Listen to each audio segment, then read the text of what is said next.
بسم الله الرحمن الرحيم نحمده ونصلي ونسلم على رسوله الكريم أما بعد اللهم صل على محمد وعلى آل محمد وبارك وسلم السلام عليكم ورحمة الله وبركاته.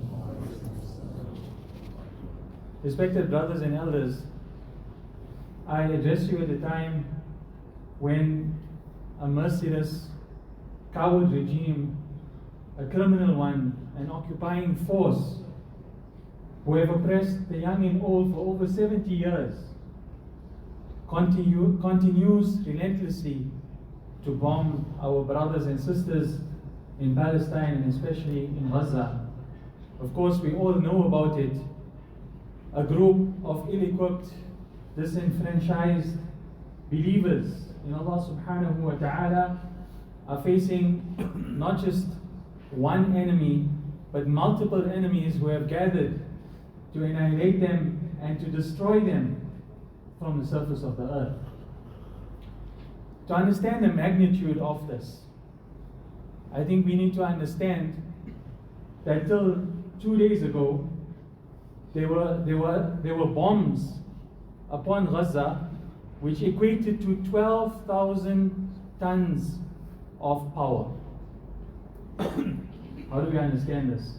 If we know Hiroshima, the bomb that was dropped in Japan, a nuclear bomb, it affected probably 140,000 lives in Hiroshima, and it took perhaps another 70,000 lives in Nagasaki. What was the impact in terms of power of that? It was about 15,000 tons of TNT. And we're talking about Gaza, 12,000 tons, almost the same.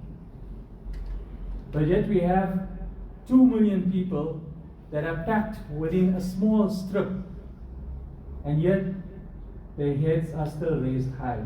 Subhanallah. This is amazing.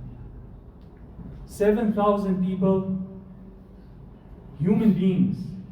Don't let the propaganda from the West and other sources fool us that the blood of the Palestinians are any less than the blood of others.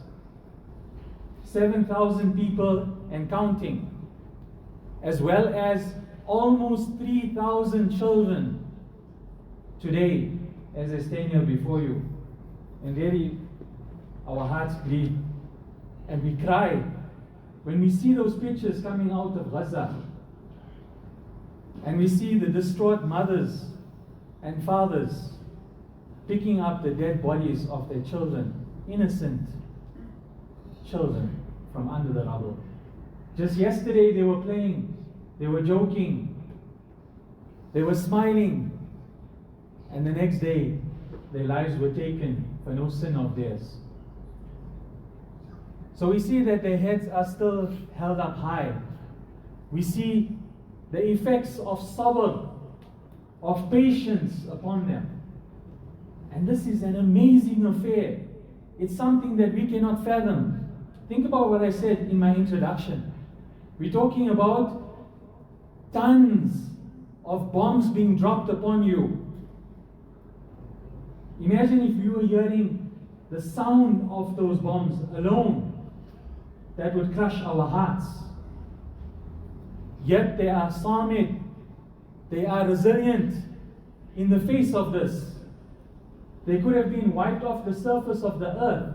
Indeed, that's a miracle that we see these numbers, and that we see that Israel and the oppressive regime is still scared and frightened and terrified of the attack of the Mujahideen. So Allah subhanahu wa ta'ala, Rasulullah sallallahu alayhi wa sallam says, and this is the amazing affair of a believer. The words of the hadith of Rasulullah sallallahu alayhi wa sallam also are ajaban li amril mu'min. Ajab. Ajab means it's an amazing thing. Your children are being desecrated in front of you. The property, just imagine, you spent your entire life earning, toiling, working hard to buy a property. And your property in 1 second is destroyed and collapses on you, how would you feel? How would you react to this? But the believer is something else. We are made of something else. We have faith. We have Imaan. And therefore Rasulullah sallallahu alayhi wa sallam said, عَجَبًا لِأَمْرِ الْمُؤْمِنِ. What an amazing affair, the affair of a believer. إِنَّ أَمْرَهُ كُلَّهُ لَهُ خَيْرٌ. Every affair of the believer, every condition that the believer is in, is good for him. إِنْ أَصَابَتْهُ ضَرَّاء, or let's start with إِنْ أَصَابَتْهُ سَرَّاءُ شَكَرَ فَكَانَ خَيْرًا لَهُ. If some affluence and good comes to a person, something that makes him happy, then he makes shukr, he is grateful to Allah, and this is good for him. إِنْ أَصَابَتْهُ ضَرَّاءُ صَبَرَ فَكَانَ خَيْرًا لَهُ. If evil and calamity befalls such a believer, then he makes sabr, he exercises patience, and this is better for him. This is sabr jameel. This is beautiful patience. It's all about the beauty in patience, and this is what I want to talk about today. That one is, so the patience of our brothers and sisters in Palestine, and how we need to assimilate and relate to this in our daily lives. We can take the lesson of sabr. We know our duties towards Ahlul Gaza, the people of Gaza, the people of Palestine. In fact, they have taken the burden off our shoulders. The responsibility of Himayatul Aqsa, the protection of Al-Aqsa, has been taken by them. And Allah subhanahu wa ta'ala knows why He chose them. If it was, I'm not talking about you, talking about myself, I wouldn't have managed this. Subhanallah. We see that in the midst of all of this chaos and this destruction, what do we hear? Just this morning, I saw a video of a person, a man who had lost his family, and he himself was taken out from the rubble with blood, a blood-stained shirt, his hands still with the blood of his children. He's leaning against a vehicle, and what does he say? Hasbunallahu wa ni'mal wakeel. Allahu Akbar. He's saying, Hasbunallah wa ni'mal wakeel. Allah is sufficient for us, and He is the best custodian, and He is the best person, the best being to protect us, and for us to rely on. What is He actually saying? What is He teaching us? What are the children, when they were taken out of the rubble and they were told to say, Ya Rabb, they were showing their appreciation to those who took them out of the rubble. What did those people say to them? They said to them just yesterday or 2 days ago, say Ya Rabb, say, Oh Allah, we are grateful to you. They are saying, they tear up the papers that are thrown upon them from the planes above, that tell them to evacuate their land for their own safety, full of lies and deceit. They tear these papers up in front of us, in front of the media. And what do they say? They say that we will not leave our homes. And I want to show you today, in this little discussion that we have, how this assimilates with the prophetic period, the period of Rasulullah sallallahu alayhi wa sallam, the life of Rasulullah sallallahu alayhi wa sallam, and similar incidents. Remember, Allah subhanahu wa ta'ala says, وَلَنَبْلُوَنَّكُمْ بِشَيْءٍ مِّنَ الْخَوْفِ وَالْجُوعِ وَنَقْصٍ مِّنَ الْأَمْوَالِ وَالْأَنفُسِ وَالثَّمَرَاتِ وَبَشِّرِ الصَّابِرِينَ. Allah has made a promise to us. Allah is reminding us that this world is not your final abode. You are not made to remain in this world forever. You are just transiting through this world. Your real abode, your permanent abode is the hereafter. So Allah said to us already that He's going to test us. وَلَنَبْلُوَنَّكُمْ. We will test you. It's not going to be an easy ride in the world. If you think that it's going to be just bliss and happiness, this life is a test from Allah subhanahu wa ta'ala. So Allah subhanahu wa ta'ala says He will most certainly test you بِشَيْءٍ مِنَ الْخَوْفِ وَالْجُوعِ, with a little bit of hunger. وَنَقْصٍ مِنَ الْأَمْوَالِ وَالْأَنفُسِ وَالثَّمَرَاتِ, and Allah will test you with a loss of life, with a loss of wealth, with a loss of profits. But what should be our reaction? Like the Palestinians, وَبَشِّرِ الصَّابِرِينَ, give them glad tidings. الَّذِينَ قَالُوا, those who say, إِنَّا لِلَّهِ وَإِنَّا إِلَيْهِ رَاجِعُونَ. Whatever we have doesn't belong to us. Our lives, our properties, our wealth, it belongs to Allah Azza wa Jal, and unto Allah we will return.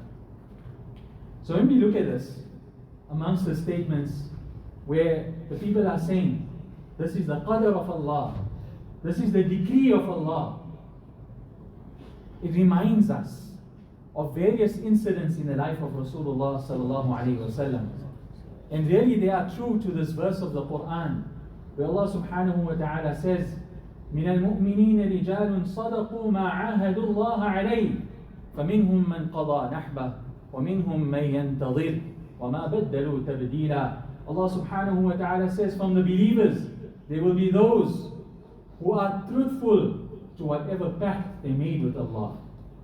We made a pact with Allah that we will give our lives, we will give our property, we will give our wealth, we will sacrifice everything for the love of Allah. صدقوا ما عاهدوا الله عليه فمنهم من قضى نحبه. Some of them have already given their lives. And ومنهم من ينتظر, and others are waiting to smell the perfume of Jannah, the fragrance of Jannah, to be welcomed by the angels in Jannah, where they will say, now there is no pain, now there is no hurt, you will be in eternal bliss. You can fly around and roam about Jannah as you desire. Now a similar thing happened in the time of Rasulullah sallallahu alaihi wasallam, and there's limited time. We are very happy that today there will be a shahada as well, inshallah. So I don't want to take much of the time from there as well. But we think of many incidents in the life of Rasulullah sallallahu alaihi wasallam. And one glaring incident, and you must have heard this from other ulama as well and other scholars, and it needs to be highlighted. We need to remember this. We know around the 5th year of Hijrah, the Banu Nadir, that was a tribe from the Jews, they went to the non-Muslims. They obviously went first to the Quraysh of Mecca. They stirred them up against the believers. They went to the tribes around Arabia, Ghatfan, Asad, etc. They got them all to gather against the believers. The believers at that time were around 3,000, and the enemy was around 10,000 plus. They had everything in terms of resources, and they laid siege to Medina Munawwara. And this was known as Al-Ahzab, or some of us know it as the Battle of Khandaq, where everyone came together against the believers. Don't we see that today? And again, what we said is, imagine the so-called superpowers of the world. Delta forces were dropped. They parachuted themselves, to use that word. They parachuted themselves into Palestine, not into our occupied territory. So American forces are there already, the best of their forces, the well-equipped so-called forces. Their warships are in the sea. They have everything they want. By now they would have destroyed the entire Palestine. What is 2 million people? What are 2 million people? What are the tunnels that the Mujahideen have made in Gaza for this kind of an enemy? But yet we're seeing that as the days go by, we're not seeing anything catastrophic in that regard. So this is again a miracle from Allah subhanahu wa ta'ala. But anyway, when we think of Khandaq and we think of Al-Ahzab, subhanallah, the believers had enemies on the outside. I told you 10,000. And then on the inside, the Jews that had made a pact with Rasulullah sallallahu alaihi wasallam, they had made a peace treaty with Rasulullah sallallahu alaihi wasallam. They broke that treaty. The munafiqun treacherously left the believers. So they engulfed from all sides, inside and out. They didn't have food for days. So much so that we all know the incident. Rasulullah sallallahu alaihi wasallam had 2 stones tied to his belly. But yet, subhanallah, look at the spirit of a believer. He never gives up because he feels that Allah subhanahu wa ta'ala is always with him. Rasulullah sallallahu alaihi wasallam was called. The Sahaba told him that as they dug the trench, they found a huge boulder and they couldn't strike this boulder and break this boulder. Rasulullah sallallahu alaihi wasallam takes the pickaxe with his Mubarak hand. He strikes it and he says, I can see the palaces of Kisra. I can see the palaces of Persia, of Rome. Imagine the scene. He has 2 stones tied to his belly. They didn't have food. According to the hadith in Sahih al-Bukhari of Jabir radiallahu anhu, 3 days they didn't have food. And here, so again, no food, no water, no electricity. Can you see the resemblance? So, in this condition, Rasulullah sallallahu alaihi wasallam is promising them what? You're going to vanquish the enemy. You're going to have the palaces of the Byzantine and the Persian Empire. To a regular person, this won't make sense. But to a believer, it will always make sense. أَلَا إِنَّ نَصْرَ اللَّهِ قَرِيبٌ. The help of Allah is there. But remember, this world is a test. You have to be patient. So, when we look at this, it's already 22. When we look at this incident of Khandaq, we learn many lessons. But I'll just maybe touch on this to make you understand how many miracles happened. And that's the same type of spirit that we should have. Jabir radiallahu anhu comes to Rasulullah sallallahu alaihi wasallam. He says that, "O Rasul of Allah, permit me to go home." Now, the hypocrites were also asking the same question. Permit me to go home. But they asked it obviously because they were coward to fight. So, did Rasulullah sallallahu alaihi wasallam, I'll just digress for a second. Did Rasulullah sallallahu alaihi wasallam in this incident give up or allow a peace treaty? This is a very interesting point. So, the leaders of the Ansar, Sa'd ibn Mu'adh and Sa'd ibn Ubadah radiallahu anhum, they were called to Rasulullah sallallahu alaihi wasallam. Rasulullah sallallahu alaihi wasallam told them that let's make a settlement with Ghatfan, one of the tribes that had gathered against the believers in this battle of the trench, in this battle of Ahzab. And they say to Rasulullah sallallahu alaihi wasallam tells them, because I want to remove the shawka, this thorn and this difficulty from the Ansar, our hosts. So let's give them 1/3 of the produce of Medina Munawwara in lieu of a peace treaty. What do they say? They say to Rasulullah sallallahu alaihi wasallam, is this a matter tuhibbuhu fasana'tahu am shay'un amara bika Allah? Am shay'un tasna'uhu lana? Is this something that you're doing just for our benefit? Or is this a command of Allah subhanahu wa ta'ala? What is this? Is this from your own side? So Rasulullah sallallahu alaihi wasallam said, لا بل شيء أصنعه لكم أكسر عنكم شوكتهم. I want to do you a favor. I can see the difficulty you are in. So then Sa'd ibn Mu'adh said, والله ما لنا بهذا من حاجة. We don't need this. والله لا نعطيهم إلا السيف. By Allah, we won't give them except the sword. We'll only give them the sword. Remember the circumstance. No food. There's hisar. There was a siege. All of the tribes of Arabia, non-Muslims gathered upon them. They're in such a pitiful condition, a vulnerable condition, and yet their leaders said to Rasulullah sallallahu alaihi wasallam, we won't give them except the sword until Allah judges between us. Hatta yahkum Allahu baynana wa baynahum. This is the narration of Ibn Hisham. Anyway, there's so much that can be said about that incident, but I want to end off, because we'll give time for the Shahada inshallah. I want to end off by saying that what is the purpose of my discussion here? The purpose of my discussion was to highlight the sabr of our brothers and sisters. And secondly, to say that in our difficulties, in our challenges, we should also exercise such sabr and such resilience. Sabr is amazing. I said just now that sabrun jameel, it is absolutely beautiful. Because a person is sitting, just imagine the scene, a person is sitting there in front of their house that was struck by a bomb. It's completely destroyed, completely crushed. He lost his wife, he lost his child.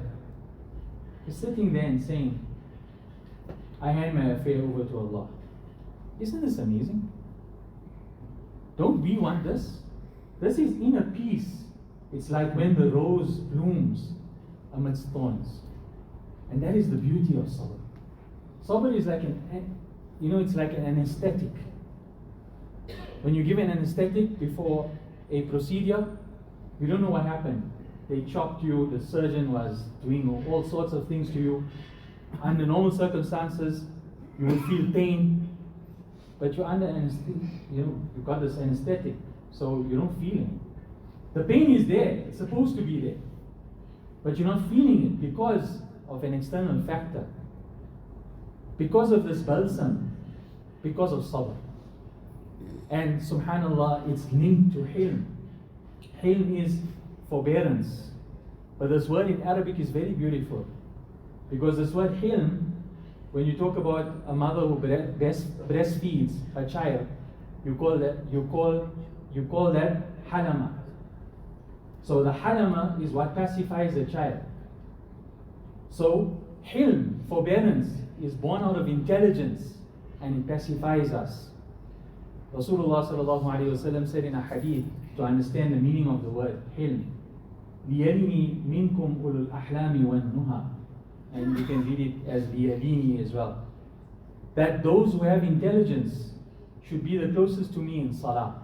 But the words he used was ulul ahlam. So it got to do with patience, it's got to do with intelligence. It's the opposite of safar, for a person to be ignorant and foolish. So if you exercise patience, it's born out of intelligence, especially emotional intelligence. Why? Because you understand whatever affects you is by the command of Allah subhanahu wa ta'ala, and this world is a test, and I will be rewarded. Allah subhanahu wa ta'ala, okay, there's no time to go into those ayats, so I'll end off here on a hadith of Rasulullah sallallahu alayhi wa sallam. The shuhada, Allah subhanahu wa ta'ala says, do not ever think that the martyrs are dead. Bal ahya, but they are alive. They are sustained by Allah subhanahu wa ta'ala. فَرِحِينَ بِمَا آتَاهُمُ اللَّهُ. They are happy and rejoicing because of that which Allah has endowed them with. And they are happy يَسْتَبْشِرُونَ بِنِعْمَةٍ مِّنَ اللَّهِ وَفَضْلٍ. They are rejoicing and they're waiting for us to come to them. You know, Habib al-Najjar in Surah Yasin, most of us should be reading it every day, the heart of the Quran. What was said about him? It was said, قِيلَ دُخُلِ الْجَنَّةِ قَالَ يَا لَيْتَ قَوْمِي يَعْلَمُونَ. It's as if these shuhada had a voice, 7,000 of them, what would they be saying to us today? They'd be saying to us today, يَا لَيْتَ قَوْمِي يَعْلَمُونَ. If only my people knew, if you together was seated here today, if you knew what happiness they had or they have, they're enjoying, the bliss they have, you will rejoice, you'll be happy for them. So for us as believers, it's either shahada or it's victory. It's either martyrdom, which we don't cry over, and there's victory. There's no problem with crying, as long as you don't question the hukm of Allah subhanahu wa ta'ala, the decision of Allah subhanahu wa ta'ala. So I will end off with this hadith. And it's a famous hadith, you may have heard it before, that on the day of Qiyamah, يُؤْتَى بِأَنْعَمِ أَهْلِ الْجَنَّةِ وَأَهْلِ الدُّنْيَا مِنْ أَهْلِ النَّارِ يوم القيامة فيصبغ في النار صبغة ثم يقال يا ابن آدم هل رأيت خيرا قط هل مر بك نعيم قط فيقول لا والله يا رب. A person who was the most affluent in the dunya, in this world. He had everything of the dunya of this world, but he was destined to be from the people of the fire of hell. He will be brought on the day of Qiyamah. فيصبغ في النار صبغة. He will be dipped into the fire of hell just once. ثم يقال, and then it will be said to him, O the son of Adam, did any good come to you in your life? هل مر بك نعيم قط? Did you enjoy life at all? He'll say, لا والله يا رب. No, I didn't enjoy life at all. Because this life was a fleeting dream. And then a person will be brought وَيُؤْتَى بِأَشَدِّ النَّاسِ بُؤْسًا فِي الدُّنْيَا. The person who was afflicted. Think of an injured person like our brothers and sisters there. Blood, body parts, so much so that we have to match their body parts. Their desecrated bodies. They were tortured. They were afflicted with different types of balaya and calamities. This person comes on the day of Qiyamah, and فَيُسْبَغُ فِي الْجَنَّةِ صَبْغَةً. He will be dipped into Jannah just for one moment. And it will be said to him, هَلْ رَأَيْتَ بُؤْسًا قَطُّ? Did any difficulty come to you? Did you see any difficulty in this world? هَلْ مَرَّ بِكَ شِدَّةٌ قَطُّ? Did any difficulty come to you? He'll say, وَاللَّهِ مَا مَرَّ بِي بُؤْسٌ قَطُّ وَلَا رَأَيْتُ شِدَّةً قَطُّ. By Allah, I didn't see any difficulty in this world. Because that is Jannah. That's our ultimate abode. And Rasulullah sallallahu alayhi wa sallam said so beautifully, فَاصْبِرُوا حَتَّى تَرْقَوْنِ عَلَى الْحَوْضِ. O my companions, those that will come after me, be patient until you meet me at the Hawd. It's going to be a journey that is worthwhile. Sacrifices that are worthwhile. Imagine you come after the toil and the labor of the dunya, all the difficulties of the world. You come to the graciousness of Rasulullah sallallahu alaihi wasallam on that day when it will be so hot that we will be perspiring up to different parts of our bodies. The sun will be right above our heads. We'll desire a drink. And we'll come to Rasulullah sallallahu alaihi wasallam. We look at his Mubarak face, his blessed face. When we looked at his face in the dunya, the Sahaba say that it was more glorious than the full moon. We think of the softness of his hands and his palms, sallallahu alaihi wasallam. And he says, now don't worry. All your efforts were not in vain. I told you to wait until you meet me here today. So meet me and you will accompany me to Jannah. I will give you a drink from my howl, which you will not feel thirsty thereafter. No matter how much of water they restricted from you, today I'll give you from my howl. You won't have any thirst thereafter. You will enter into Jannah and you will have eternal bliss. May Allah subhanahu wa ta'ala give us this. May Allah protect the lives, the property of the believers, wherever they may be, especially in Palestine, especially in Gaza. May Allah subhanahu wa ta'ala grant the mu'minun victory. May Allah subhanahu wa ta'ala return the lands of the believers to them. وآخر دعوانا الحمد لله رب العالمين والصلاة والسلام على رسول الله.